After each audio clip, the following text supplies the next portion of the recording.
ನಮಸ್ಕಾರ ಸ್ನೇಹಿತರೆ weekly current affair ಮಾಡ್ತಾ ಇದೀವಿ. ಜನವರಿ ತಿಂಗಳ 2ನೇ ವಾರದ ವೀಕ್ಲಿ ಕರೆಂಟ್ ಅಫೇರ್ ಬಗ್ಗೆ ಡಿಸ್ಕಸ್ ಮಾಡ್ತಾ ಹೋಗೋಣ. ಸೊ ಮೋಸ್ಟ್ ಇಂಪಾರ್ಟೆಂಟ್ ಇದೆ, ನಾವು ಮಾಡಿರತಕ್ಕಂಥ ಪ್ರೀವಿಯಸ್ ವೀಕ್ಲಿ ಕರೆಂಟ್ ಅಫೇರ್ಸ್ಗಳು, ವೀಕ್ಲಿ ಕರೆಂಟ್ ಅಫೇರ್ಸ್ ಅಂತ ಸಪರೇಟ್ ಪ್ಲೇ ಲಿಸ್ಟ್ ಇದೆ, ಮಂತ್ಲಿಗೆ ಸಪರೇಟ್ ಪ್ಲೇ ಲಿಸ್ಟ್ ಇರುತ್ತೆ, ಅಲ್ಲಿ ನೋಡಬಹುದು. ಲಿಂಕ್ ಇದೇ ವಿಡಿಯೋದ ಕೆಳಗೆ ಕೊಟ್ಟಿರ್ತೀನಿ ಸ್ನೇಹಿತರೆ, ಡಿಸ್ಕ್ರಿಪ್ಷನ್ ಬಾಕ್ಸ್ ಅಲ್ಲಿ. ನಮ್ಮ ಟೆಲಿಗ್ರಾಮ್, ಇನ್ಸ್ಟಾಗ್ರಾಮ್ ಫಾಲೋ ಮಾಡಿಲ್ಲ ಮಾಡಿ, ಅದರ ಲಿಂಕ್ ಕೂಡ ಇದೇ ವಿಡಿಯೋದ ಕೆಳಗೆ ಡಿಸ್ಕ್ರಿಪ್ಷನ್ ಬಾಕ್ಸ್ ಅಲ್ಲಿ ಇದೆ. ಪುನೀತ್ ಫೋರಮ್ ಅಂತ ಸರ್ಚ್ ಮಾಡಿದ್ರೆ ಸಿಂಬಲ್ ಸಿಗುತ್ತೆ, ತಾವು ಜಾಯ್ನ್ ಆಗ್ಬೋದು. ಫೈನ್ ಸರ್, ಬನ್ನಿ, ನಾನು ಇಲ್ಲಿ ಕ್ವಶನ್ ಗಳ ಮುಖಾಂತರ ನಾನು ಡಿಸ್ಕಸ್ ಮಾಡ್ತಾ ಹೋಗ್ತಾ ಇದ್ದೀನಿ. ಈ ಕೆಳಗಿನ ವಿವರಗಳನ್ನು ಪರಿಗಣಿಸಿ. ಓಕೆ, ಇದು ಕೇರಳದಲ್ಲಿದೆ, ಫುಲ್ ಡೀಟೇಲ್ ಇದೆ ಕ್ವಶನ್ ನೋಡಿ. ಬ್ರಹ್ಮಗಿರಿ ವನ್ಯಜೀವಿ ಅಭಯಾರಣ್ಯ, ಕೊಟ್ಟಿಯೂರು ವನ್ಯಜೀವಿ ಅಭಯಾರಣ್ಯ ಉತ್ತರ ವಯನಾಡು ಅಭಯಾರಣ್ಯ ವಿಭಾಗದೊಂದಿಗೆ ತನ್ನ ಗಡಿಯನ್ನು ಹಂಚಿಕೊಳ್ಳುತ್ತದೆ. ನೋಡಿ ಎಷ್ಟೇ ಡೀಟೇಲ್ ಆಗಿದೆ ಕ್ವಶನ್. ಈ ಪ್ರದೇಶವು ನಿತ್ಯಹರಿದ್ವರ್ಣ ಮತ್ತು ಅರೆ ನಿತ್ಯಹರಿದ್ವರ್ಣ ಕಾಡುಗಳನ್ನು ನಿರೂಪಿಸಲ್ಪಟ್ಟಿದೆ. ನಿಮಗೆ ಈ ಕ್ವಶನ್ ಮೇಲೆ ನಿಮಗೆ ಕ್ವಶನ್ಸ್ಗಳು ಆಗ್ಬೋದು, ಹೇಳ್ತೀನಿ ಏನು ಅಂತ. ಮತ್ತು ಬ್ರಹ್ಮಗಿರಿ ಶ್ರೇಣಿಗಳಿಂದ ಹುಟ್ಟುವ ಚಿನ್ನಿಕನ್ನಿ ನದಿಯ ಅದರದ ದಟ್ಟವಾದ ಕಾಡುಗಳ ಮೂಲಕ ಹರಿಯುತ್ತಾರೆ. ಇಲ್ಲಿ ಇದನ್ನು ಯಾವುದನ್ನ ವಿವರಿಸಲಾಗಿದೆ ಅಂತ ಕೊಟ್ಟಿರೋದು. ರೈಟ್ ಆನ್ಸರ್ ಬಂದು ಅರಲಂ ಚಿಟ್ಟೆ ಅಭಯಾರಣ್ಯ. ನೋಡಿ, ಮೊದಲ ಭಾರತದ ಚಿಟ್ಟೆಗೋಸ್ಕರನೇ ಘೋಷಣೆ ಮಾಡಿರತಕ್ಕಂಥ ಅಭಯಾರಣ್ಯ. ಮೊದಲೇ ಆಗಿತ್ತಾರೆ ಸರ್, ಇದೇನು ಅಂದ್ರೆ ಈಗ ಅಫಿಷಿಯಲಿ ಡಿಕ್ಲೇರ್ ಮಾಡಿದ್ದಾರೆ, ಅಫಿಷಿಯಲಿ ನಮ್ಮ ಏನು ಡಾಕ್ಯುಮೆಂಟ್ ಇದೆ ಅದು ಅಪ್ಡೇಟ್, ಅದನ್ನ ಅಮೆಂಡ್ ಮಾಡಿದ್ದಾರೆ, ತಿದ್ದುಪಡಿ ಮಾಡಿದ್ದಾರೆ. ಸೊ ನಿಮಗೆ ಇದನ್ನೇ ಕೇಳಬೇಕು ಅಂತಿಲ್ಲ, ಐ ವಿಲ್ ಟೆಲ್ ಯು. ಇದು 1972 ವನ್ಯಜೀವಿ ಸಂರಕ್ಷಣಾ ಕಾಯ್ದೆ 18 ಸೆಕ್ಷನ್ ಸಬ್ ಕ್ಲಾಸ್ 1 ಅಡಿಯಲ್ಲಿ ಇದನ್ನ ಅಮೆಂಡ್ ಮಾಡಿ ನಿರ್ಧಾರ ತಗೊಂಡ್ಕೊಂಡಿರ್ತಕ್ಕಂಥದ್ದು. ಇಂಥದ್ದು ಕೇಳ್ತಾನೆ ಎಕ್ಸಾಮ್, ಇಂಥ ಪಾಯಿಂಟ್ಸ್ಗಳು ಕೇಳ್ತಾನೆ. ಓಕೆ, ಮತ್ತೆ ಇದು ಏನಿದೆ 80% ಬಟರ್ಫ್ಲೈ ಸ್ಪೀಸೀಸ್ ಇದರಲ್ಲಿ ನಮಗೆ ಈ ಒಂದು ಅಭಯಾರಣ್ಯದಲ್ಲಿ ನೋಡ್ತೀವಿ. ಓಕೆ, ಇನ್ನು ಚಿಟ್ಟೆ ಅಂದ ತಕ್ಷಣ ಬಟರ್ಫ್ಲೈ ಇದೊಂದೇ ಇದೆಯಾ? ಇದೆ, ನ್ಯಾಷನಲ್ ಪಾರ್ಕ್ ಇದೆ, ಬಯೋಲಾಜಿಕಲ್ ಪಾರ್ಕ್. ಈ ಬಟರ್ಫ್ಲೈಗೆ ಅಂತಿರೋದು ಬನ್ನೇರಘಟ್ಟ, ನಮ್ಮ ಕರ್ನಾಟಕದಲ್ಲಿ ಇರತಕ್ಕಂಥ, ಬೆಂಗಳೂರಲ್ಲಿ ಇರತಕ್ಕಂಥ ಬನ್ನೇರಘಟ್ಟ ಫಸ್ಟ್ ಬಟರ್ಫ್ಲೈ ಪಾರ್ಕ್ ಅದು. ಹಾಗೆ ಫಸ್ಟ್ ಬಟರ್ಫ್ಲೈ ಸ್ಯಾಂಕ್ಚುರಿ ಬಂದು ಕೇರಳ, ಅದು ಯಾವುದು?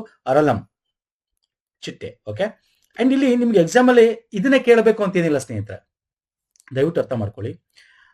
ನಿಮಗೆ ಈಗ ಸುದ್ದಿಲಿ ಇದನ್ನೇ ಕೇಳಬೇಕಾ? ಇಲ್ಲ, ನಾನು ಹೇಳಿದೆ ಯಾವ್ದನ್ನ ಅಮೆಂಡ್ ಮಾಡಿದ್ವಿ, 1972 ಆಕ್ಟ್ 18 ಸೆಕ್ಷನ್ ಸಬ್ ಕ್ಲಾಸ್ 1 ಆಪ್ಷನಲ್ ಕೊಡ್ಬೋದು ನಿಮ್ಗೆ. ಮತ್ತೆ ಇದು ಈ ಒಂದು ಅಭಯಾರಣ್ಯ ನಿಮ್ಗೆ ಸುದ್ದಿಯಲ್ಲಿದೆ ಅಂದ ತಕ್ಷಣ ಇದು ಎಲ್ಲಿದೆ? ಇದು ಕೇರಳದಲ್ಲಿದೆ, ಬ್ರಹ್ಮಗಿರಿ ವನ್ಯಜೀವಿ ಅಭಯಾರಣ್ಯದ ಒಂದು ಆಸುಪಾಸಲ್ಲಿ ಬರುತ್ತೆ, ವಯನಾಡು ಅಭಯಾರಣ್ಯ ಆಸುಪಾಸಲ್ಲಿ ಬರುತ್ತೆ. ಮತ್ತೆ ಚಿನ್ನಿಕನ್ನಿ ನದಿಯ ಅದರ ದಟ್ಟವಾದ ಕಾಡುಗಳ ಮುಖಾಂತರ ಇದನ್ನು ಕೇಳಬಹುದು. ಈ ಒಂದು ಅಭಯಾರಣ್ಯದಲ್ಲಿ ಹರಿತಕ್ಕಂಥ ನದಿ ಯಾವುದು ಅಂತ ಕೇಳಬಹುದು ನಿಮ್ಗೆ. ನೋಡಿ, ಅದಕ್ಕೆ ನಾನು ಕ್ವಶನ್ ನಲ್ಲಿ ಇಲ್ಲಿ ಇರ್ತಕ್ಕ, ಮತ್ತೆ ಈ ಅಭಯಾರಣ್ಯ ಯಾವ ರೀತಿಯಾದ ಕಾಡುಗಳನ್ನು ಹೊಂದಿದೆ? ನಿತ್ಯ ಹರಿದ್ವರ್ಣ ಮತ್ತು ಅರೆ ನಿತ್ಯ ಹರಿದ್ವರ್ಣ, ಅಂದ್ರೆ ಎವರ್ಗ್ರೀನ್ ಅಂಡ್ ಸೆಮಿ ಅಂತ ಏನ್ ಕರಿತೀವಿ, ಆ ಒಂದು ಅರೆ ನಿತ್ಯ ಹರಿದ್ವರ್ಣ, ಆ ಒಂದು ರೀತಿಯಾದ ಕಾಡುಗಳನ್ನ ಇಲ್ಲಿ ನೋಡಬಹುದು. ಅರ್ಥ ಆಗ್ತಿದೆಯಲ್ಲ? ಸೊ ಇವೆಲ್ಲ ಡೀಟೇಲ್ ಆಗಿ ತಿಳ್ಕೋಬೇಕು ಸ್ನೇಹಿತರೆ. ನೆಕ್ಸ್ಟ್ ಬರ್ತೇನೆ.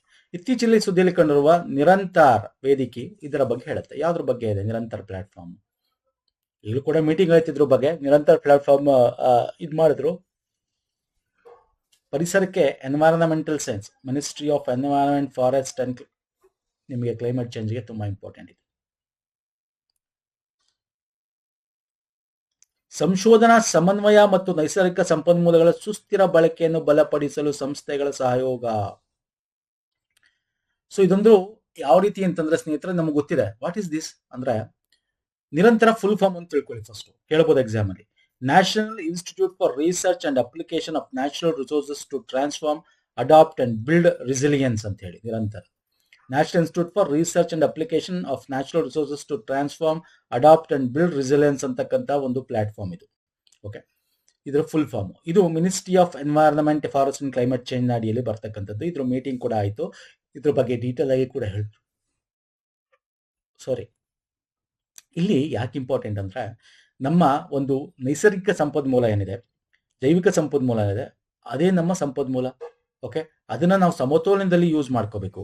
ಅಭಿವೃದ್ಧಿಗಳು ಆಗ್ಬೇಕು ಕೂಡ, ಹಾಗೆ ಅದನ್ನ ಸಮತೋಲನ, ಸುಸ್ಥಿರ ಅಂದ್ರೆ ಸಸ್ಟೈನಬಲ್ ಆಗಿ ಯೂಸ್ ಮಾಡ್ಕೋಬೇಕು. ಓಕೆ, ಸೊ ಹಂಗಾಗಿ ಅದಕ್ಕೆ ಸಂಬಂಧಪಟ್ಟಂತೆ ನಾವು ಸಮನ್ವಯ ಸಾಧಿಸಬೇಕಾಗುತ್ತೆ. ಅದಕ್ಕೇನು ಇದೆ ಏನಿಲ್ಲ ರಿಸೋರ್ಸಸ್ ಬಗ್ಗೆ ಅಪ್ಡೇಟ್ ಮಾಡಬೇಕಾಗುತ್ತೆ, ಪಾಲಿಸಿಗಳ ನಿರೂಪಣೆಗಳನ್ನ ಇರಬೇಕಾಗುತ್ತೆ, ಮೌಲ್ಯಮಾಪನಗಳನ್ನ ಮಾಡಬೇಕಾಗುತ್ತೆ, ಅದರ ಒಂದು ರಿಸಲ್ಟ್ಸ್ಗಳು, ವಿಭಿನ್ನ ಅಂಶಗಳು, ಇವೆಲ್ಲ ಕೂಡ ನೋಡಿ. ಇದರ 4 ಲಂಬಗಳು ಬರುತ್ತೆ, ಅಂದ್ರೆ ಪಿಲ್ಲರ್ಸ್ ಅಂತ ಕರಿತೀವಿ. ಇದರ ಅಡಿಯಲ್ಲಿ ಏನೇನು, ಇದರ ಅಡಿಯಲ್ಲಿ ಪ್ರಮುಖ ಪಿಲ್ಲರ್ ಇಟ್ಕೊಂಡು ಇದನ್ನು ಮಾಡಿರೋದು ಅಂದ್ರೆ ಸಂಶೋಧನೆಯ ವಿಭಿನ್ನ ಅಂಶಗಳು. ನಾವು ಸಂಶೋಧನೆಗಳನ್ನ ಇಲ್ಲಿ ನಿಮಗೆ ಸಿಗುತ್ತೆ. ಓಕೆ, ಫಲಿತಾಂಶಗಳು ಏನೇನೋ ಅದರಿಂದ ರಿಸಲ್ಟ್ಸ್ ಏನಿದೆ ಅದನ್ನ ನೀವು ಮೌಲ್ಯಮಾಪನ ಹೆಂಗೆ ಅದನ್ನ ಯುಟಿಲೈಸ್ ಮಾಡ್ಕೋಬೇಕು, ಹೆಂಗ್ ಬಳಸಬೇಕು, ಓಕೆ, ರಿವ್ಯೂ ಮಾಡಬೇಕು, ಇವೆಲ್ಲ ಕೂಡ ಇರುತ್ತೆ. ಇದರ ಪ್ರಮುಖ ಅಂಶಗಳು ನಿರಂತರ ಡ್ಯಾಶ್ ಬೋರ್ಡ್ ಅಂತೇಳಿ, ಇದು ಮಾಲಿನ್ಯ ನಿಯಂತ್ರಣ ಮಂಡಳಿ ಮತ್ತು ಭಾರತೀಯ ಅರಣ್ಯ ಸಮೀಕ್ಷೆ, ಭಾರತೀಯ ಪ್ರಾಣಿಶಾಸ್ತ್ರ ಸಮೀಕ್ಷೆದಂತಹ ಇವುಗಳು ಈ ministry of environment, forest and climate change ನಡುವೆ ಸಮನ್ವಯ ಸಾಧಿಸಿ ಇವರೆಲ್ಲ ಕೂಡ ಡೇಟಾಗಳನ್ನ ಕೊಡ್ತಾರೆ. ಇದೊಂದು ಡಿಜಿಟಲ್ ಏಕೀಕೃತ ಡ್ಯಾಶ್ ಬೋರ್ಡ್ ಆಗಿರುತ್ತೆ. Okay, digital integrated dash board ಅಂತ ಕರಿತೀವಿ. ಇಲ್ಲಿ ಟ್ರ್ಯಾಕಿಂಗ್ ಮಾಡಬಹುದು, ದತ್ತಾಂಶಗಳನ್ನ ಸಾಗಣೆಗಳಿಗೆ ಪರಿಸರಕ್ಕೆ ಅನುಮತಿ ಸಿಕ್ಕಿದೆಯಲ್ಲೋ ಚೆಕ್ ಮಾಡ್ಕೋಬಹುದು. ಈಗ ಎಲ್ಲರೂ ಏನೋ ನಡೀತಾ ಇರುತ್ತೆ ಪರಿಸರದಲ್ಲಿ, ಕಾಡುಗಳ ಅರಣ್ಯಗಳಲ್ಲಿ, ಅದನ್ನ ಚೆಕ್ ಮಾಡ್ಕೋಬಹುದು, ಎಚ್ಚರಿಕೆಗಳನ್ನ ಕೊಡ್ಬೋದು, ಈ ತರ ಎಲ್ಲ ಇರ್ತಕ್ಕಂಥದ್ದು. So this is very important ನಮ್ಗೆ ಎಕ್ಸಾಮ್ಸ್ಗೆ. ಓಕೆ, ನಿಮ್ಗೆ ಎಕ್ಸಾಮ್ ಅಲ್ಲಿ ಬೇರೆ ಬೇರೆ ಕಡೆ ಇದನ್ನೆಲ್ಲ ಯುಟಿಲೈಸ್ ಮಾಡ್ಕೋಬಹುದು. ಮತ್ತೆ ಇದ್ರ ಬಗ್ಗೆ ಸಿಂಪಲ್ ಆಗಿ ಕ್ವಶನ್ ಕೇಳ್ತಾನೆ. ಏನ್ ಕೇಳ್ತಾನೆ? ನಿರಂತರ ಪ್ಲಾಟ್ಫಾರ್ಮ್ ಯಾವುದಕ್ಕೆ ಸಂಬಂಧಪಟ್ಟಿದೆ? ಪರಿಸರಕ್ಕೆ ಸಿಂಪಲ್ ಒಂದೇ ಲೈನ್ ಕೇಳ್ತಾರೆ. ಪರಿಸರಕ್ಕೆ ಸಂಬಂಧಪಟ್ಟಿದ್ಯಾ, ಅಥವಾ ಕಲ್ಲಿದ್ದಕ್ಕೆ ಸಂಬಂಧಪಟ್ಟಿದ್ಯಾ, ಅಥವಾ ಇನ್ನೊಂದೇನಾರು ಮಹಿಳಾ ಮತ್ತು ಮಕ್ಕಳಿಗೆ ಸಂಬಂಧಪಟ್ಟಿದ್ಯಾ, ಓಕೆ, ಅಥವಾ ಯಾವ ಮಿನಿಸ್ಟ್ರಿ ಅಡಿಯಲ್ಲಿ ಬರ್ಬೋದು, ಇದು ಇಂಥ ಕ್ವಶನ್ಸ್ ಗಳು ಬಂದ್ಬರ್ತವೆ ಸ್ನೇಹಿತರೆ. ಓಕೆ, ಅರ್ಥ ಆಗಿದೆ ಅನ್ಕೋತೀನಿ. ನೆಕ್ಸ್ಟ್ ಬರ್ತೇನೆ. ಇತ್ತೀಚೆಗೆ ಸುದ್ದಿಯಲ್ಲಿ ಕಂಡು ಬರುವ ಜಾಗತಿಕ ಆರ್ಥಿಕ ನಿರೀಕ್ಷೆಗಳ ವರದಿ, ಗ್ಲೋಬಲ್ ಎಕಾನಮಿಕ್ ಪ್ರಾಸ್ಪೆಕ್ಟಸ್ ಯಾರು ಬಿಡುಗಡೆ ಮಾಡಿದ್ರು? ಗ್ಲೋಬಲ್ ಎಕಾನಮಿ ಅಂದ್ರೆ ಜಾಗತಿಕವಾಗಿ ಆರ್ಥಿಕತೆ ಹೆಂಗಿದೆ, ಹೆಂಗಾಗ್ಬೋದು, ಲಾಸ್ಟ್ ಇಯರ್ಗೂ ಇವಾಗ ಏನಾಯ್ತು, ಒಂದು ರಿವ್ಯೂ, ಒಂದು ರಿಪೋರ್ಟ್ ಕೊಡ್ತಕ್ಕಂಥದ್ದು. ಇದು ಬಿಡುಗಡೆ ಮಾಡೋದು ವಿಶ್ವ ಬ್ಯಾಂಕ್. ಓಕೆ, ಈಗ ಇದ್ರ ಮೇಲೆ ಇನ್ನೊಂದು ಕ್ವಶನ್ ಬರ್ಬೋದು ಆಪ್ಷನ್ ಅಲ್ಲಿ, ನಿಮಗೆ ಆಪ್ಷನ್ ಅಲ್ಲಿ ಕೇಳಬಹುದು, ಇದು ಇಯರ್ಲಿ ಒನ್ಸ್ ಅಥವಾ ಟ್ವೈಸ್ ಬಿಡುಗಡೆ ಆಗುತ್ತಾ, ಅಥವಾ 2 ವರ್ಷಕ್ಕೆ ಒಂದ್ಸಲ ಬಿಡುಗಡೆ ಆಗುತ್ತೆ, ಏನ್ ಬೇಕಾದ್ರೆ ಕೇಳ್ಬೋದು ಎಕ್ಸಾಮ್ ಅಲ್ಲಿ. ಇದು ಇಯರ್ಲಿ ಟ್ವೈಸ್ ಬಿಡುಗಡೆ ಆಗುತ್ತೆ ಸ್ನೇಹಿತರೆ. ಯಾವಾಗ? ಜನವರಿ ಮತ್ತೆ ಜೂನ್ ಅಲ್ಲಿ 2025 ಆಗಿತ್ತು, ಈಗ ಜನವರಿ 2026 ಆಗಿತ್ತು. ನೆಕ್ಸ್ಟ್ ಜೂನ್ 2026 ಇನ್ನೊಂದ್ಸಲ ಬಿಡುಗಡೆ ಮಾಡ್ತಾರೆ. ವರ್ಲ್ಡ್ ಬ್ಯಾಂಕ್ ಬಿಡುಗಡೆ ಮಾಡ್ತಕ್ಕಂಥ ಒಂದು ಇದು ಏನ್ ಹೇಳುತ್ತೆ ಅಂದ್ರೆ, ಇದು ಅನಲೈಸ್ ಮಾಡುತ್ತೆ ಗ್ಲೋಬಲ್ ರೀಜನಲ್ ಎಕಾನಮಿಗಳು ಗ್ರೋತ್ ಹೆಂಗಿದೆ, ಡೆವಲಪಿಂಗ್ ಎಕಾನಮಿಕ್ಸ್ ಹೆಂಗಿದೆ ಅನ್ನೋದ್ರ ಬಗ್ಗೆ ಹೇಳ್ತಾ ಹೋಗುತ್ತೆ. ಓಕೆ, ಇನ್ನು 2025-26 ಹಣಕಾಸು ವರ್ಷಕ್ಕೆ ಭಾರತದ ಬೆಳವಣಿಗೆ ಮುನ್ಸೂಚನೆ ಜೂನ್ 2020 ಅಂದಾಜು ಮಾಡಲ್ಲ 6.3% ರಿಂದ 7.2%ಗೆ, ಅಂದ್ರೆ ಜೂನ್ ಅಲ್ಲಿ ಭಾರತದ್ದು 6.2% ಡೆವಲಪ್ಮೆಂಟ್ ಅಂತ ಹೇಳಿತ್ತು. ಈಗ 7.2%ಗೆ ಅದು ಈ ಜನವರಿ ರಿಪೋರ್ಟ್ ಅಲ್ಲಿ ಬಿಡುಗಡೆ ಮಾಡಿದೆ. ಭಾರತದ ಬೆಳವಣಿಗೆಯ ಮುಖ್ಯವಾಗಿ ಇಂಡಿಕೇಟರ್ಸ್, ಓಕೆ, ಯಾರು ಚಾಲಕರು ಯಾರು ಅಂತ ನೋಡಿದ್ರೆ ನಮ್ಮ ಸ್ಥಳೀಯ ಬೇಡಿಕೆ, ನಾವು ಇಂಟರ್ನ್ಯಾಷನಲ್ ಡಿಪೆಂಡ್ ಆಗಿಲ್ಲ. ಓಕೆ, ಇಂಟರ್ನಲ್ ಡೊಮೆಸ್ಟಿಕ್ ಒಂದು ಕನ್ಸಂಪ್ಷನ್ ಅಂತ ಏನ್ ಕರಿತೀವಿ, ಖಾಸಗಿ ಬಳಕೆ ಅಂತ ಏನ್ ಕರಿತೀವಿ, ತೆರಿಗೆ ಸುಧಾರಣೆಗಳು, ಗ್ರಾಮೀಣ ಪ್ರದೇಶದ ನೈಜ ಮನೆ ಆದಾಯ, ಇವುಗಳ ಮೇಲೆ ನಾವು ಡಿಪೆಂಡ್ ಆಗಿದ್ದೀವಿ. This is very important. ನಾವು ಬೇರೆದು ಎಕ್ಸ್ಟರ್ನಲ್ ಫ್ಯಾಕ್ಟರ್ ಮೇಲೆ ಡಿಪೆಂಡ್ ಆದ್ರೆ ಅಲ್ಲೇನಾದ್ರು ಬಿದ್ರೆ ಆಗ ನಾವು ಬೀಳ್ತೀವಿ, ನಮ್ಮ ಎಕಾನಮಿ ಬೀಳುತ್ತೆ. ಆ ತರ ಆಗ್ಬಾರ್ದು. ನಾವು ನಮ್ಮ ಮೇಲೆ ಡಿಪೆಂಡ್ ಆಗಿರಬೇಕು. ನಮ್ಮ ಕನ್ಸಂಪ್ಷನ್, ನಮ್ಮ ಪ್ರೊಡಕ್ಷನ್, ಓಕೆ, ನಮ್ಮ ಟ್ಯಾಕ್ಸಸ್, ಇದ್ರ ಮೇಲೆ ಡಿಪೆಂಡ್ ಆಗಿರ್ಬೇಕು ನಾವು ಯಾವಾಗಲೂ.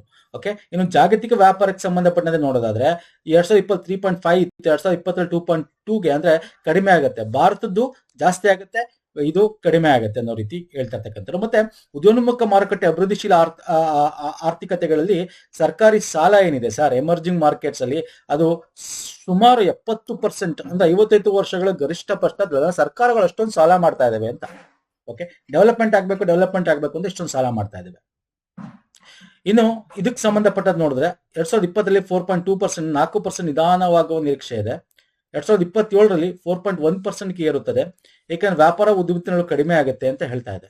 ಓಕೆ, ಅಂದ್ರೆ 2027 ಸ್ವಲ್ಪ ನಾವು ನೋಡಬಹುದು ಏನೋ ಜಾಗತಿಕವಾಗಿ ಕೂಡ ಏನೋ ಒಂದು ಟ್ರೇಡಿಂಗ್ ಅಂತ ಏನ್ ಕರಿತೀವಿ, ವ್ಯಾಪಾರಗಳು ಅದು ಸುಧಾರಿಸುತ್ತೆ ಅಂತ ಹೇಳ್ತಾ ಇರ್ತಕ್ಕಂಥದ್ದು. ಓಕೆ, ಮುಂದಿನ 2 ವರ್ಷಗಳಲ್ಲಿ ವಿಶಾಲವಾಗಿ ಸ್ಥಿರವಾಗಿರುತ್ತೆ, ಅಂದ್ರೆ ನೆಕ್ಸ್ಟ್ ಏನಾಗುತ್ತೆ, ಏರಿಕೆ ಆಗುತ್ತೆ, ಮತ್ತೆ ಅದು ಸಸ್ಟೈನಬಲ್ ಸ್ಥಿರವಾಗಿ ಇರುತ್ತೆ ಅಂತ ಹೇಳ್ತಾ ಇದೆ. ಮತ್ತೆ 2026 2.6% ಇದ್ರೆ 2020 2.7%ಗೆ ಇರುತ್ತೆ. ಜಾಗತಿಕವಾಗಿ ಏನೋ ನಮ್ಮ ಒಂದು ಬೆಳವಣಿಗೆ ಗ್ಲೋಬಲ್ ಅಲ್ಲಿ 2.7% ಆಫ್ ಇದು ಏನಾಗುತ್ತೆ, ಡೆವಲಪ್ಮೆಂಟ್ ಇರುತ್ತೆ ಅಂತ ಹೇಳುತ್ತೆ. ಇದು ವರ್ಷಕ್ಕೆ 2 ಸಲ ಬಿಡುಗಡೆ ಆಗುತ್ತೆ. ನಮ್ಮ ಭಾರತಕ್ಕೆ ಸಂಬಂಧಪಟ್ಟಂತೆ ಏನ್ ಪಾಯಿಂಟ್ ಕೊಟ್ಟಿದ್ದಾರೆ ನೋಡ್ಕೊಳ್ಳಿ ಸ್ನೇಹಿತರೆ. ಮತ್ತೆ ಗ್ಲೋಬಲಿ ಏನಾಗುತ್ತೆ ಅಂತ 1-2 ಪಾಯಿಂಟ್ ಏನ್ ಹೇಳಿದೆ, ಕಮ್ಮಿ ಆಗಿದೆ ಗ್ಲೋಬಲಿ, ಇಂಡಿಯಲ್ಲಿ ಡೆವಲಪ್ ಜಾಸ್ತಿ ಆಗಿದೆ, 2027 ಜಾಸ್ತಿ ಆಗುತ್ತೆ ಗ್ಲೋಬಲಿ ಕೂಡ. ಇಂಥ ಪಾಯಿಂಟ್ಸ್ ಗಳು ನೆನ್ಪಿಟ್ಕೊಳ್ಳಿ. ಇದು ವರ್ಷಕ್ಕೆ 2 ಬಾರಿ ಆಗುತ್ತೆ, ಅದು ನೆನ್ಪಿಟ್ಕೊಳ್ಳಿ. ಯಾರು ಬಿಡುಗಡೆ ಮಾಡ್ತಾರೆ ನೆನ್ಪಿಟ್ಕೊಳ್ಳಿ. ಓಕೆ, ಇತ್ತೀಚೆಗೆ ಸುದ್ದಿಗಳಲ್ಲಿ ಕಂಡು ಬರುವ MS ಸಾಹು ಸಮಿತಿ ಈ ಕೆಳಗಿನವುಗಳಿಗೆ ಸಂಬಂಧಿಸಿದೆ. ಯಾವುದಕ್ಕೆ? ಕಾರ್ಮಿಕ ಕಾನೂನುಗಳು, ವೇತನ ಸಂಹಿತೆ ಸುಧಾರಣೆ ಅಲ್ಲ, ಭಾರತೀಯ ವಿಮಾ ಕಂಪನಿಗಳ ನಿಯಂತ್ರಣ ಅಲ್ಲ, ರಾಷ್ಟ್ರೀಯ ಪಿಂಚಣಿ ಯೋಜನೆಯ ಖಚಿತ ಪಿಂಚಣಿ ಪಾವತಿಯ ಚೌಕಟ್ಟನ್ನು ವಿನ್ಯಾಸಗೊಳಿಸುವುದು. ನೋಡಿ, ಈ ತರ ಕ್ವಶನ್ಸ್ಗಳು ತುಂಬಾ ಬರ್ತವೆ. ಏನಪ್ಪಾ ಈ ತರ ಕ್ವಶನ್ಸ್ ಅಂದ್ರೆ, ಜಸ್ಟ್ ಸಮಿತಿ ಬಗ್ಗೆ ಕೇಳ್ತೇನೆ ಅಷ್ಟೇ ನಿಮಗೆ. ಈಗ NPS ಸಿಸ್ಟಮ್ ಬಂತು, ನ್ಯಾಷನಲ್ ಪೆನ್ಷನ್ ಸ್ಕೀಮ್ ಏನಿತ್ತು. ಸೊ ಇದಕ್ಕೆ ಸಂಬಂಧಪಟ್ಟಂತೆ ಕರೆಕ್ಟ್ ಆಗಿ ಅವ್ರಿಗೆ ದುಡ್ಡು ಹೋಗ್ಬೇಕು, ಕರೆಕ್ಟ್ ಆಗಿ ಒಂದು ಚೌಕಟ್ಟು ಆಗ್ಬೇಕು. ಸೊ ಈ ತರ ಅದರದ ಒಂದು ಇದನ್ನ ಮಾಡಕ್ಕೆ, ಮಾನಿಟರ್ ಮಾಡಕ್ಕೆ ಈ ತರ ಒಂದು ಸಮಿತಿ ತಂದಿರೋದು. ಓಕೆ, MS ಸಾಹು ಅಂತ ಹೇಳಿ. ಅರ್ಥ ಆಗ್ತಿದೆಯಲ್ಲ? ಸೊ ಹಾಗಾಗಿ ಇಂಥ ಪ್ರಶ್ನೆಗಳನ್ನ ಎಕ್ಸಾಮ್ ಅಲ್ಲಿ ಕೇಳ್ತಾನೆ. ಸೊ ನೀವೇನ್ ಮಾಡ್ಬೇಕು, ಸಮಿತಿ ಯಾರು ಅಂತ ನೆನ್ಪಿಟ್ಕೋಬೇಕು. ಯಾವ ಸಮಿತಿ ಎಕ್ಸಾಮ್ ಅಲ್ಲಿ ನಿಮ್ಗೆ ಕೇಳದೆ ಅಷ್ಟು. ಇದು ಒಂದ್ ಸಮಿತಿ ಹೆಸರು ಕೊಡ್ತಾನೆ, ಅಥವಾ ಈ MS ಸಾಹು ಸಮಿತಿ ಯಾವ್ದಕ್ಕಿದೆ ಅಂತ ಕೇಳ್ತಾನೆ. ಈಗ ನಾ ಇಲ್ಲಿ ಕೇಳಿದ್ದೀನಲ್ಲ, ಈ ತರ MS ಸಾಹು ಸಮಿತಿ ಯಾವ್ದಕ್ಕೋಸ್ಕರ ಇತ್ತು ಅಂತ ಕೇಳ್ಬೋದು.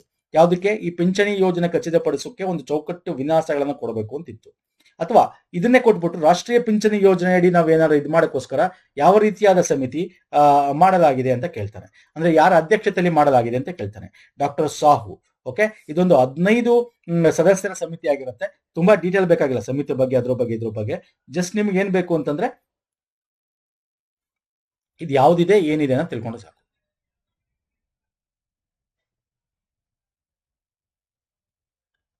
ಓಕೆ, ಇದೊಂದು pension fund regulatory development authority ಅಂಡಿಯಲ್ಲಿ ಮಾಡಿರ್ತಕ್ಕಂಥದ್ದು.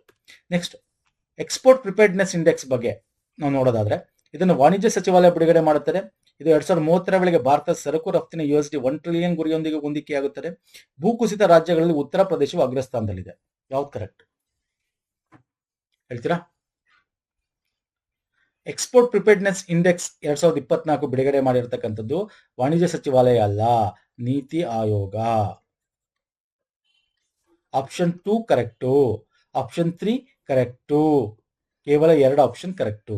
ಏನಪ್ಪಾ ಇದು ಅಂತಂದ್ರೆ, ಇದು ಎಲ್ಲ ರಾಜ್ಯಗಳಲ್ಲಿ ಎಕ್ಸ್ಪೋರ್ಟ್ ಮಾಡಕ್ಕೆ ಹೆಂಗೆ ಸನ್ನದಾಗಿದೆ, ಚೆನ್ನಾಗಿ ನಡೀತಾ ಇದೆಯಾ, ಅಲ್ಲಿ ಹೆಂಗಿದೆ, ಆ ಒಂದು ಬೇಸಿಸ್ ಮೇಲೆ ಮಾಡಿರ್ತಕ್ಕಂಥದ್ದು. ಇದು 4ನೇ ಆವೃತ್ತಿ. 2020 ಫಸ್ಟ್ ಬಂದಿದ್ದು. ಇದು 4ನೇ ಆವೃತ್ತಿ. 2021, 22, 23 ಬಂದಿಲ್ಲ ಅನ್ಕೋತೀನಿ. 24ಕ್ಕೆ ನಾವು ಬಿಡುಗಡೆ ಮಾಡಿದ್ದಾರೆ. ಓಕೆ, ನೀತಿ ಆಯೋಗ ಮಾಡ್ತಕ್ಕಂಥದ್ದು. ಇದು ಮೌಲ್ಯಮಾಪನ ಮಾಡುತ್ತೆ. ಕಾಂಪಿಟೇಟಿವ್ನೆಸ್ ಇರಬೇಕು ಎಲ್ಲ ರಾಜ್ಯಗಳಲ್ಲೂ. ಹಾಗಾಗಿ ದಿಸ್ ಇಸ್ ವೆರಿ ಇಂಪಾರ್ಟೆಂಟ್.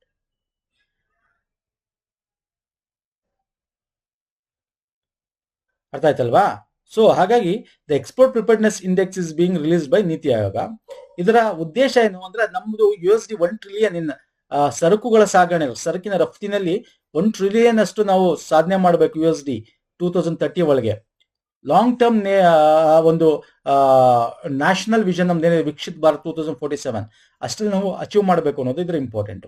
ಉತ್ತರ ಪ್ರದೇಶ ಮೊದಲು 4ನೇ place, claim to the 4th place. ಅಂದ್ರೆ ತುಂಬಾ ಹಿಂದೆ ಇತ್ತು, ಈಗ ಮುಂದಕ್ಕೆ ಬಂದಿದೆ. ನಾನು ತೋರಿಸ್ತೀನಿ ಅದು. ನಮ್ಮ ಕರ್ನಾಟಕ ಎಷ್ಟಲ್ಲಿ ಇತ್ತು, ಕರ್ನಾಟಕ ಹೇಳ್ತೀರಾ?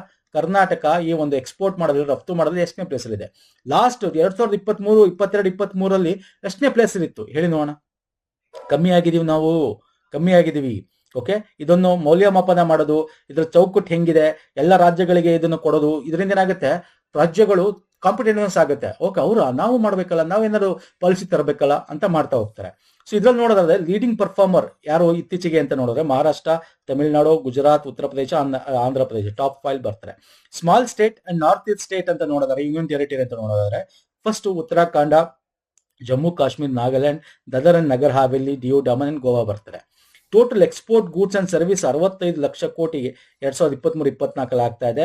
ಗ್ಲೋಬಲ್ ಶೇರ್ ಅಲ್ಲಿ ನೋಡೋದಾದ್ರೆ, ಅಂದ್ರೆ ಪ್ರಾಪಂಚಿಕವಾಗಿ ನೋಡೋದಾದ್ರೆ ನಮ್ದು 1.8% ಅಷ್ಟೇ ಇರೋದು, ಕಂಪೇರ್ ಟು 1.7%. ಅಂದ್ರೆ ಪ್ರೀವಿಯಸ್ ಇಯರ್ ಕಂಪೇರ್ ಮಾಡಿದ್ರೆ ಇವಾಗ ಒಂದ್ ಸ್ವಲ್ಪ 1.1% ಜಾಸ್ತಿ ಆಗಿದೀವಿ ಅಷ್ಟೇ. ಇನ್ನು ರ್ಯಾಂಕ್ ಬಗ್ಗೆ ಮಾತಾಡ್ತಾ ಇದ್ದೆ ನಾನು. ಇಲ್ಲಿ ನೋಡಿ, ನಾನು ನಿಮ್ಗೆ ಹೇಳಿದೆ ಕರ್ನಾಟಕ 6ನೇ ಸ್ಥಾನದಲ್ಲಿ ಬರುತ್ತೆ. ಲಾಸ್ಟ್ 2022 ಏನ್ ಬಿಡುಗಡೆ ಆಗಿತ್ತು ಅವಾಗ 3ನೇ ಸ್ಥಾನದಲ್ಲಿ ಇದ್ವಿ ನಾವು. ಓಕೆ, ಮತ್ತೆ ಇದರಲ್ಲಿ ಕೊಟ್ಟಿದ್ದೀನಿ ಯಾವ ಒಂದು ಇದರಲ್ಲಿ ಜಾಸ್ತಿ ಆಗಿದೆ. ಇಷ್ಟೊಂದು ಡೀಟೇಲ್ ಆಗಿ ಕೇಳಿದ್ರು ಬೇಕಾದ್ರೆ ನೋಡ್ಕೊಳ್ಳಿ. ಇಲ್ಲಿ ನಿಮ್ಗೆ ಕೊಟ್ಟಿರೋದು 2024-23 ಜಾನ್ ಟು ಜೂನ್ ಏನಿದೆ, ಇದು ಜಾನ್ ಟು ಜೂನ್ 2024-19. ಓಕೆ, ಇದನ್ನು ಕೂಡ ಯಾವ್ದ್ರಲ್ಲಿ ಡಿಕ್ಲೈನ್ ಆಗಿದೆ, ಯಾವ್ದ್ರಲ್ಲಿ ಇನ್ಕ್ಲೂಡ್ ಆಗಿದೆ ಅನ್ನೋದ್ರ ಬಗ್ಗೆ ನಿಮಗೆ ಇದು ಕೊಡುತ್ತೆ. ಇದು ಅಷ್ಟು ಇಂಪಾರ್ಟೆಂಟ್ ಏನಲ್ಲ. ಬಟ್ ನಿಮಗೆ ಪಿಲ್ಲರ್ಸ್ ಕೇಳ್ತಾನೆ, ಒಟ್ಟು 4 ಪಿಲ್ಲರ್ಸ್ ಬರುತ್ತೆ. ಇಲ್ಲಿ ನೋಡಿ, ಎಕ್ಸ್ಪೋರ್ಟ್ ಇನ್ಫ್ರಾಸ್ಟ್ರಕ್ಚರ್ ಹೆಂಗೆ ನಾವು ಇದನ್ನ ರ್ಯಾಂಕ್ ಮಾಡ್ತೀವಿ, ಇದಕ್ಕೆ 20% ವೇಟೇಜ್ ಕೊಟ್ಟಿದ್ದಾರೆ. ಓಕೆ, 20%. ಇದಕ್ಕೆ 40% ವೇಟೇಜ್ ಕೊಟ್ಟಿದ್ದಾರೆ, ಇದಕ್ಕೆ 20% ವೇಟೇಜ್ ಕೊಟ್ಟಿದ್ದಾರೆ, ಇದಕ್ಕೆ 20%. ಅಂದ್ರೆ ಎಕ್ಸ್ಪೋರ್ಟ್ ಪರ್ಫಾರ್ಮೆನ್ಸ್ ಏನು, ಅಲ್ಲಿ ಪಾಲಿಸಿ ಮತ್ತೆ ಗವರ್ನೆನ್ಸ್, ಆಡಳಿತ ಮತ್ತು ನೀತಿಗಳು ಹೆಂಗಿದೆ, ಬಿಸ್ನೆಸ್ ಎಕೋಸಿಸ್ಟಮ್ ಹೆಂಗಿದೆ, ಎಕ್ಸ್ಪೋರ್ಟ್ ಇನ್ಫ್ರಾಸ್ಟ್ರಕ್ಚರ್, ರಫ್ತು ಮಾಡಕ್ಕೆ ಆ ಒಂದು ಮೂಲಭೂತ ಸೌಕರ್ಯ ಹೆಂಗಿದೆ, ಇದ್ರ ಮೇಲೆ ಇದರಡಿಯಲ್ಲಿ ಇನ್ನು 3 ಬರುತ್ತೆ, ಇದರಡಿಯಲ್ಲಿ ಇನ್ನು 3 ಬರುತ್ತೆ, ಇದರಡಿಯಲ್ಲಿ ಇನ್ನು 3 ಬರುತ್ತೆ. ಈ ತರ ಒಟ್ಟು 13 ಸಬ್ ಪಿಲ್ಲರ್ಸ್ ಗಳು ಬರ್ತವೆ, 70 ಇಂಡಿಕೇಟರ್ಸ್ ಬರ್ತವೆ. ಎಕ್ಸಾಮ್ ಅಲ್ಲಿ ನಿಮಗೆ ಕೇಳೋದು ಪಿಲ್ಲರ್ಸ್ ಗಳು ಕೇಳ್ತಾನೆ. ಇದು ಅದ್ರಲ್ಲಿ ಹೈಯೆಸ್ಟ್ ಪರ್ಸೆಂಟೇಜ್ ಆಫ್ ವೇಟೇಜ್ ಕೊಟ್ಟಿರೋದು ಬಿಸ್ನೆಸ್ ಎಕೋಸಿಸ್ಟಮ್ಗೆ, ಇನ್ನೆಲ್ಲದಕ್ಕೂ 20 ಕೊಟ್ಟಿದ್ದಾನೆ. ಓಕೆ, ಸೊ ಈ ಬೇಸಿಸ್ ಮೇಲೆ ಅದನ್ನು ಕಂಡುಹಿಡಿತಾರೆ ಸ್ನೇಹಿತರೆ. ಇನ್ನು ನೆಕ್ಸ್ಟ್ ಕ್ವಶನ್ ಬಂದ್ಬಿಡ್ತೀನಿ. ಓಕೆ, ಇದ್ರ ಬಗ್ಗೆ ಹೆಂಗ್ ಕೇಳ್ತಾನೆ ಎಕ್ಸಾಮ್ ಅಲ್ಲಿ, ಪಿಲ್ಲರ್ಸ್ ಕೇಳ್ಬೋದು. ಓಕೆ, ಇದು ಯಾರು ಬಿಡುಗಡೆ ಮಾಡ್ತಾರೆ ಕೇಳ್ಬೋದು. ಬೇಕಾದ್ರೆ ಕರ್ನಾಟಕ ಅಂತಷ್ಟು ಕರ್ನಾಟಕ ರ್ಯಾಂಕ್ ಕೇಳ್ಬೋದು, 6ನೇ ಸ್ಥಾನದಲ್ಲಿದೆ. ಟಾಪ್ 5 ಯಾವ್ದಿದೆ ಅಂತ ನೋಡ್ಕೊಂಬಿಡಿ. ಓಕೆ, ಮತ್ತೆ ಇಲ್ಲಿ ನೋಡೋದಾದ್ರೆ ಪ್ರಮುಖವಾಗಿ ಇದನ್ನ ಯಾರು ಬಿಡುಗಡೆ ಮಾಡ್ತಾರೆ, ಇದು ಈ ಪರ್ಪಸ್ ಆಫ್ ಬಿಡುಗಡೆ ಏನು, ಓಕೆ, ಅದನ್ನ ಕೂಡ ನಿಮಗೆ ಕೇಳ್ತೀವಿ. What is the target, USD 1 trillion merchandise export 2030 ಆಗ್ಬೇಕು ನಮಗೆ, ಅದು ಅವರ ಟಾರ್ಗೆಟ್, ಅದು ಗೊತ್ತಿರಬೇಕು. ಓಕೆ, ಇಂಥದ್ರ ಬಗ್ಗೆ ಎಕ್ಸಾಮ್ ಅಲ್ಲಿ ಕೇಳ್ತಾರೆ. ನೆಕ್ಸ್ಟ್ ಹೆನ್ಲಿ ಪಾಸ್ಪೋರ್ಟ್ ಸೂಚ್ಯಾಂಕಕ್ಕೆ ಬಂದ್ಬಿಡ್ತೀನಿ. 2026 ಭಾರತದ್ದು ಪಾಸ್ಪೋರ್ಟ್ ರ್ಯಾಂಕು ಜಾಸ್ತಿ ಆಗಿದೆ. ಮೊದಲು 85 ಇತ್ತು, ಈಗ 80ನೇ ರ್ಯಾಂಕ್ ಬಂದಿದ್ದೀವಿ. Okay, this is very important. Henley passport ಸೂಚ್ಯಾಂಕ 2020 ಸಿಂಗಾಪುರ್ ಮೊದಲ ಸ್ಥಾನದಲ್ಲಿದೆ. ಸೂಚ್ಯಾಂಕದ ಹಿಂದಿನ ಆವೃತ್ತಿಗೊಳಿಸಿದ ಭಾರತ ಪಾಸ್ಪೋರ್ಟ್ ಕುಸಿತ ಕಂಡಿಲ್ಲ. ಮೇಲಿನದಲ್ಲಿ ಯಾವುದು ಸರಿಯಾಗಿದೆ, ಆಪ್ಷನ್ 1 ಮಾತ್ರ ಇಲ್ಲಿ ಕರೆಕ್ಟ್. ಆಪ್ಷನ್ 1 ಯಾಕೆ, Singapore top again. Okay, almost ಎಲ್ಲ ಟೈಮು ಇದೇ ಟಾಪ್ ಬರುತ್ತೆ. Singapore remains strongest passport. ಅಂದ್ರೆ ಹೆಂಗ್ ಇದನ್ನ ಕೊಡ್ತಾರೆ, ನೀವು ಎಷ್ಟು ವೀಸಾ ಫ್ರೀ ಅಥವಾ ವೀಸಾ ಆನ್ ಅರೈವಲ್ ಅಂತ ಇರುತ್ತೆ, ಅಷ್ಟು ದೇಶಗಳಿಗೆ ಎಷ್ಟು ಈ ತರ ಫ್ರೀ ಇರುತ್ತೆ, ಅದು ಸ್ಟ್ರಾಂಗೆಸ್ಟ್ ಅನ್ನೋ ರೀತಿ. ಸಿಂಗಾಪುರ್ ಸ್ಟ್ರಾಂಗೆಸ್ಟ್ ಇದೆ. 192 ಡೆಸ್ಟಿನೇಷನ್ಸ್ಗೆ ವೀಸಾ ಫ್ರೀ ಕೊಟ್ಬಿಟ್ಟಿದೆ ಅದು. ನೆಕ್ಸ್ಟ್ ಜಪಾನ್ ಬರುತ್ತೆ ಸೆಕೆಂಡ್ ಪ್ಲೇಸ್ ಅಲ್ಲಿ, ಸೌತ್ ಕೊರಿಯಾ 3ನೇ ಪ್ಲೇಸ್ ಅಲ್ಲಿ ಬರುತ್ತೆ. ಓಕೆ, ಒಟ್ಟು 188 ಇದು. ಓಕೆ, ಒಟ್ಟಿಗೆ ಇದು ಮಾಡ್ಕೊಂಡಿರೋದು, ಇದೆರಡು ಒಟ್ಟಿಗೆ ಜಾಯಿಂಟ್ ಅಲ್ಲಿ ಇದೆ, Japan south Korea. United Arab nation 3ನೇ ಪ್ಲೇಸ್ ಅಲ್ಲಿ ಬರುತ್ತೆ. ಓಕೆ, ಇನ್ನು ಇಂಡಿಯಾ ನೋಡೋದಾದ್ರೆ 80ನೇ, ಮೊದಲು 85 ಇತ್ತು ಲಾಸ್ಟ್ ಇಯರ್, ಈಗ 80. ಒಟ್ಟು 55 ನೇಷನ್ಸ್ ಗಳಿಗೆ ನಾವು ವೀಸಾ ಫ್ರೀ ಅಥವಾ ವೀಸಾ ಆನ್ ಅರೈವಲ್ ಈ ತರ ನಮ್ದು ಇರೋದ್ರಿಂದ ನಮ್ಮದು 80ನೇ ಪೊಸಿಷನ್ ಅಲ್ಲಿ ಇದೆ. ಓಕೆ, ಸೊ ಇದನ್ನು ಕೂಡ ಕೇಳ್ಬೋದು ಎಕ್ಸಾಮ್ ಅಲ್ಲಿ. ನೆಕ್ಸ್ಟ್ ಬರ್ತೀನಿ. ಇತ್ತೀಚೆಗೆ ಸುದ್ದಿಯಲ್ಲಿ ಕಂಡು ಬರುವ ಕರೆಂಟ್ ಫ್ರೈಸ್ ಮತ್ತು ವೃಂದಾವನಿ ಎಂಬ ಪದವು ಇವುಗಳನ್ನು ಸೂಚಿಸುತ್ತದೆ. ಯಾವುದಕ್ಕೆ ಇದು ಸಂಬಂಧಪಟ್ಟಿದೆ ಅಂತ ಕೇಳ್ತಾನೆ ಸ್ನೇಹಿತರೆ. ಈಗ ಅಕ್ಕಿ ಬಗ್ಗೆ ಕೇಳಿದ್ದೆ ಎಕ್ಸಾಮ್ಗಳಲ್ಲಿ, ಅಕ್ಕಿ ಯಾವ್ದಾದ್ರು ಇದ್ರೆ GM ಕ್ರಾಪ್ ಅಥವಾ ಈ ತರ ಯಾವ್ದಾದ್ರು ತಳಿಗಳ ಅಭಿವೃದ್ಧಿ ಆಗಿದ್ರೆ ಇದೊಂದು ಜಾನುವಾರು ತಳಿಗಳು. ಓಕೆ, ವೃಂದಾವನ್ ಮತ್ತು ಕರಣ್ ಅಂತಕ್ಕಂಥದ್ದು ಇದು ಅತ್ಯಂತ ಹೆಚ್ಚು ಹಾಲು ಉತ್ಪಾದನೆ ಕೊಡತಕ್ಕಂಥ ತಳಿಗಳು ಭಾರತ ಸರ್ಕಾರ ಇತ್ತೀಚೆಗೆ ನೋಂದಾಯಿಸಲಾಗಿದೆ. ಅದು ಕರೆಂಟ್ ಫ್ರೈಸ್ ಮತ್ತು ವೃಂದಾವನಿ ಅಂತಕ್ಕಂಥದ್ದು ಹೆಚ್ಚು ಇಳುವರಿ ಕೊಡ್ತಕ್ಕಂಥದ್ದು. ಇದು ತಳಿಗಳು 10 ತಿಂಗಳಿಗೆ 3000 kgಗಿಂತ ಅಂದ್ರೆ ಕೆಜಿ ಲೆಕ್ಕದಲ್ಲಿ ನೋಡಿದ್ರೆ ಹಾಲು ಉತ್ಪಾದಿಸುತ್ತೆ 10 ತಿಂಗಳಲ್ಲಿ ಈ ತಳಿಗಳು. ಸೊ ಹೀಗಾಗಿ ಭಾರತದಲ್ಲಿ ಒಟ್ಟು ಈಗ ನೋಂದಾವಣಿ ಆಗಿರ್ತಕ್ಕಂಥ ಜಾನುವಾರು ಮತ್ತು ಕೋಳಿ ತಳಿಗಳು ಅಂತ ನೋಡೋದಾದ್ರೆ ಇನ್ನು 46 ಹೆಚ್ಚಿದೆ. ಹಾಗಾಗಿ ದಿಸ್ ಇಸ್ ವೆರಿ ಇಂಪಾರ್ಟೆಂಟ್. ಮತ್ತೆ ಇದು ಯಾರು ನಿಮ್ಗೆ ಇದೊಂದ ಕೇಳಲ್ಲ, ಈ ಕರೆಂಟ್ ಪ್ರೈಸ್ ಅಂತಕ್ಕಂಥದ್ದು ಇದೆಯಲ್ಲ, it is a cattle breed and Karan Fries and Vrindavani ಏನಿದೆ, ಇಲ್ಲಿ Karan Fries developed by NDRI national dairy research institute, Karnal, ಹರಿಯಾಣದಲ್ಲಿ ಈ ಒಂದು ತಳಿನ ಅಭಿವೃದ್ಧಿ ಮಾಡಿರ್ತಕ್ಕಂಥದ್ದು. Okay, it is a cross between Tharparkar cow and Holstein Friesian bull, ಇದರ ನಡುವೆ ಕ್ರಾಸ್ ಮಾಡಿರ್ತಕ್ಕಂಥ ಒಂದು ತಳಿ ಇದು. ಓಕೆ, ಬೇಕಾದ್ರೆ ಇಂಥದ್ದು ಎಕ್ಸಾಮ್ ಅಲ್ಲಿ ಸ್ವಲ್ಪ ಡಿಫಿಕಲ್ಟಿ ಮಾಡಬೇಕು ಅಂದ್ರೆ ಕೇಳಬಹುದು. ಇನ್ನು ವೃಂದಾವನಿನ ICR Indian council of agriculture research ಏನಿದೆ, ಜೊತೆಗೆ Indian veterinary research institute Bareilly Uttar Pradesh, ಇವರು ಇದನ್ನ ಅಭಿವೃದ್ಧಿ ಪಡಿಸಿದ್ದು. Holstein Friesian Brown Swiss and Jersey ಇದನ್ನ ಯೂಸ್ ಮಾಡಿಕೊಂಡು ವಿತ್ ಇಂಡಿಜಿನಸ್ ಹರಿನಾ ಕ್ಯಾಟಲ್ ಈ ತರದೆಲ್ಲ ಯೂಸ್ ಮಾಡಿಕೊಂಡು ಇದು ಮಾಡಿ ಈ ತಳಿನ ಅಭಿವೃದ್ಧಿ ಮಾಡಿಸಿರ್ತಕ್ಕಂಥದ್ದು. ಸೊ ಕೇಳಬಹುದು ಎಕ್ಸಾಮ್ ಅಲ್ಲಿ, ಕರೆಂಟ್ ಪ್ರೈಸ್ ಮತ್ತು ವೃಂದಾವನಿ ಭಾರತದ ಅಲ್ಲಿ ಅಭಿವೃದ್ಧಿ ಪಡಿಸಿರುವ ಹೆಚ್ಚು ಇಳುವರಿ ನೀರು ಕೊಡ್ತಕ್ಕಂಥ ಹಾಲು ಕೊಡ್ತಕ್ಕಂಥ ಜಾನುವಾರು ತಳಿಗಳು. ಓಕೆ, ಕ್ಯಾಟಲ್ ಬ್ರೀಡ್ಸ್ ಅರ್ಥ ಆಗಿದೆಯಲ್ಲ, ಫೈನ್ ಸರ್. ಈಗ ಕ್ಯಾಟಲ್ ಬಗ್ಗೆ ಹಾಲು ಅಂತ ಬಂದಾಗ ಇನ್ನೊಂದು ಇಂಪಾರ್ಟೆಂಟ್ ಆಗುತ್ತೆ. ಜನವರಿ 2020 ಹೊರತಿಗೆ ಭಾರತ ವಿಶ್ವದ 2ನೇ ಅತಿ ದೊಡ್ಡ ಹಾಲು ಉತ್ಪಾದಕ ರಾಷ್ಟ್ರವಾಗಿದೆ. 2025 ಮೂಲ ಪಶುಸಂಗೋಪನಾ ಅಂಕಿಅಂಶಗಳ ಪ್ರಕಾರ ರಾಜಸ್ಥಾನವು ಭಾರತದಲ್ಲಿ ಅತಿ ಹೆಚ್ಚು ಹಾಲು ಉತ್ಪಾದಿಸುವ ರಾಜ್ಯವಾಗಿದೆ. ಯಾವ್ದು ಕರೆಕ್ಟ್? ಇದು ಯಾಕೆ ಇತ್ತು ಸುದ್ದಿಲಿ? ನಮ್ಮ ಈ ಒಂದು ಏನಿದೆ ಆಟೋಮೆಟಿಕ್ ಮಿಲ್ಕ್ ಒಂದು ಕ್ಯಾಪಿಟಲೈಸೇಷನ್ಸ್ ಅಂತ ಏನ್ ಕರಿತೀವಿ, ಸೊ ಇದ್ರದ್ದು ಡಿಜಿಟಲೈಸೇಷನ್ ಮಾಡ್ತಾ ಇದ್ದಾರೆ, ಡಿಜಿಟಲೈಸಿಂಗ್ ಡೈರಿ ಕೋಆಪರೇಟಿವ್ ಸಂಬಂಧಪಟ್ಟಂತೆ, ಹಂಗಾಗಿ ಸುದ್ದಿಯಲ್ಲಿತ್ತು. ಇಲ್ಲಿ ಆಪ್ಷನ್ 1 ಕೂಡ ತಪ್ಪು, ಆಪ್ಷನ್ 2 ಕೂಡ ತಪ್ಪು, ಎರಡು ತಪ್ಪು ಇಲ್ಲಿ. ಯಾಕೆಂದ್ರೆ ಆಪ್ಷನ್ 1 ನೋಡಿ, ಇದು 2026 ಹೊತ್ತಿಗೆ ಅತಿ ದೊಡ್ಡ ಉತ್ಪಾದಕ ರಾಷ್ಟ್ರ ಅಲ್ಲ. ನಾವು ಆಲ್ರೆಡಿ 10-20 ವರ್ಷದಿಂದನೇ ನಾವು ಅತಿ ಉತ್ಪಾದಕ ರಾಷ್ಟ್ರ, ಹೈಯೆಸ್ಟ್ ಮಿಲ್ಕ್ ಪ್ರೊಡ್ಯೂಸಿಂಗ್ ಭಾರತದಲ್ಲಿ, ಎಕ್ಸ್ಪೋರ್ಟ್ ಮಾಡ್ತಾ ಇಲ್ಲ ಅಷ್ಟೇ, ನಾವು ಜಾಸ್ತಿ ಪ್ರೊಡ್ಯೂಸ್ ಆಗ್ತಾ ಇರೋದು ಭಾರತದಲ್ಲೇ. ಅಂಡ್ ಇಲ್ಲಿ ಅತ್ಯಂತ ಹೆಚ್ಚು ರಾಜಸ್ಥಾನದಲ್ಲಿ ಹೆಚ್ಚು ಹಾಲು ಉತ್ಪಾದಿಸುವ ರಾಜ್ಯ ಇದು ತಪ್ಪು. ಯಾಕೆಂದ್ರೆ ಇದು UP ಉತ್ತರ ಪ್ರದೇಶ ಅತ್ಯಂತ ಹೆಚ್ಚು ಮಾಡ್ತಕ್ಕಂಥದ್ದು. ಸೊ ಇದ್ರ ಬಗ್ಗೆ ನೋಡೋದಾದ್ರೆ, in digitalising India's dairy sector, building a smarter transparent farmer centric ecosystem ನ ಬಿಲ್ಡ್ ಮಾಡ್ತಾ ಇರ್ತಕ್ಕಂಥದ್ದು.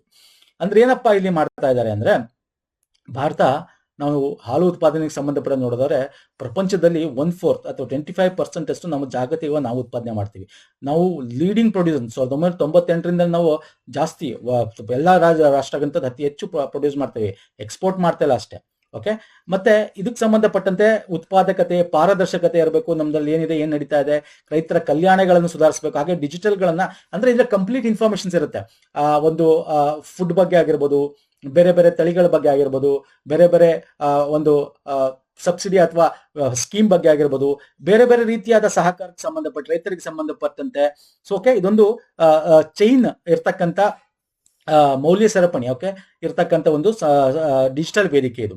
ಸೊ ಹಂಗಾಗಿ ದಿಸ್ ಇಸ್ ವೆರಿ ಇಂಪಾರ್ಟೆಂಟ್ ಆಗುತ್ತೆ. ಇದರಲ್ಲಿ ಏನೇನು ಬರುತ್ತೆ, national digital livestock mission ಅಂತ ಹೇಳಿ ನಾವೇನ್ ಮಾಡಿದೀವಿ. ಇದರ ಅಡಿಯಲ್ಲಿ ಜಾನುವಾರುಗಳ ಮಿಷನ್ ಓಕೆ, ರಾಷ್ಟ್ರೀಯ ಡಿಜಿಟಲ್ ಅನ್ನು, ಅಂದ್ರೆ ಭಾರತದ ಪಶುಧನ್ ಎಂಬ ಏಕೀಕೃತ ಓಕೆ ಇಂಟಿಗ್ರೇಟೆಡ್ ಡಿಜಿಟಲ್ ಪರಿಸರ ವ್ಯವಸ್ಥೆಯತ್ತ ಒಂದು ಪ್ರಮುಖ ಹೆಜ್ಜೆ. ಇದರಲ್ಲಿ ನಮಗೆ ಎಲ್ಲ ಸೇಲ್ಸ್ ಅಂಡ್ ಮಾರ್ಕೆಟಿಂಗ್ ಬಗ್ಗೆ, ಬೇರೆ ಬೇರೆ ರೀತಿಯಾದ ಫೈನಾನ್ಸ್ ಅಂಡ್ ಅಕೌಂಟ್ ಬಗ್ಗೆ, ಪರ್ಚೇಸ್ ಅಂಡ್ ಎಲ್ಲಾ ರೀತಿ ನಿಮಗೆ ಇದರಲ್ಲಿ ERP ಸಿಸ್ಟಮ್, ಡೇಟಾಬೇಸ್, ಸಂತಾನೋತ್ಪತ್ತಿ, ಕೃತಕ ಗರ್ಭಧಾರಣೆ, ಚಿಕಿತ್ಸೆ, ವ್ಯಾಕ್ಸಿನೇಷನ್, ಆರೋಗ್ಯ ಎಲ್ಲ ಇನ್ಫಾರ್ಮೇಶನ್ ಸಿಗುತ್ತೆ.